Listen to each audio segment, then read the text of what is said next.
You know that the Dalai Lama in 1996 in London, in the House of Parliament, the Dalai Lama said that China was practicing cultural genocide in Tibet. And what he meant by that was that there was that a lot of things had been stopped, and that the Han were swamping Tibet, flooding into Tibet, he said. Now actually, there is a misunderstanding there. Let me tell you, I'm sure you know it already, but there are a lot of people in the West who, although they might know it, they never think of the implications. When the Dalai Lama says Tibet, he means the Tibet Autonomous Region, yes, the whole of Qinghai, yes, quite large parts of Sichuan, a little bit of Yunnan, and a bit of Gansu, and a little bit of India. That's when he says Tibet, that's what he means. When he says that Chinese are swamping into Tibet, he means that region. And when he says Chinese, he means not only Han, but also Hui. Because for him, there's no difference between Hui and Han. Whereas China says Tibet, it means the Tibet Autonomous Region. And I said, I've been to Tibet, Tibetan regions, and I've seen a lot of evidence of Tibetan culture. That there was, prayer flags on just about everyone I talked to said they were Tibetan Buddhists. The monasteries are open. There's a higher proportion of the Tibetan population in the monastic order than anywhere else in the world. Yeah. Even Thailand, which has got a lot of monks. How can you say that the culture is being stamped down under those circumstances? What did he say? He said that he'd met with some young Tibetans from Tibet, and that they were very disobedient towards their elders, and that this was the result of cultural stamping out.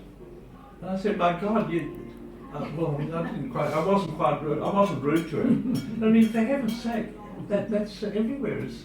This is not just, it's everywhere. And he also said that there was, he heard that in the monasteries, they were forbidden to have a certain type of lama that excels in reading the Buddhist sutras. Now that may be true, of course, I don't know. But what I do think is that even if it's true, in the big picture it's stamping out culture, because the fact is that, look, the Tibetans are all the Tibetan Buddhists, they still believe it, they're encouraged to believe in it. The monasteries are opening up. Even the Bon, even those are opening up now. And there's just more and more. People are putting in money. I mean, in Tongren, I saw a most magnificent new Buddhist monastery, and I asked about it, and they said that some philanthropists from Hong Kong were putting in money to revive Tibetan Buddhism with the government approval. I went there in 2011. So what sort of changes did you see? Well, since you asked, I saw a lot of modernisation. I saw a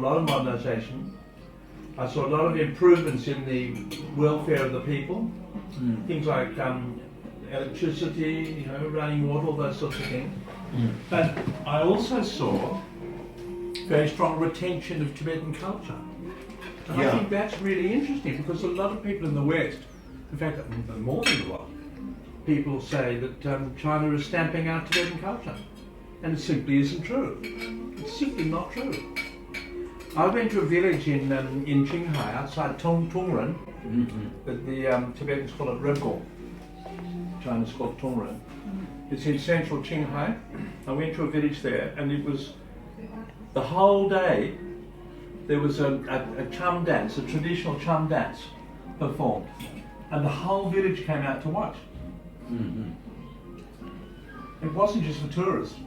I was there just about the only foreigner there, actually.